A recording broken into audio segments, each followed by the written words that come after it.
அப்படியே ஆகட்டும் என்று வாழ்த்தி யாக பலனை சமமாக பங்கிட்டு அவர்களுக்கு வணங்கினார் கஸ்யபர்.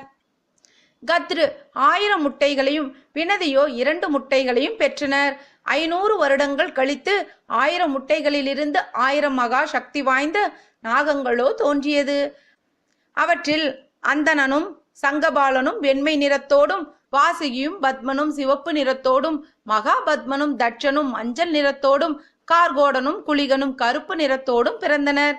தன்னுடைய சகோதரிக்கு 1000 குழந்தைகள் பிறந்ததும் தமக்கு 2 குழந்தைகள் இன்னும் பிறக்கவில்லையே என்ற வேதனையில் ஒரு முட்டையை உடைத்தாள் வினதை.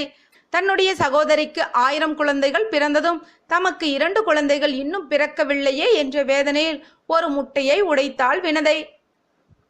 உள்ளே குழந்தையோ பாதிதான் உருவாகி இருந்தது. அவனே அருணன்.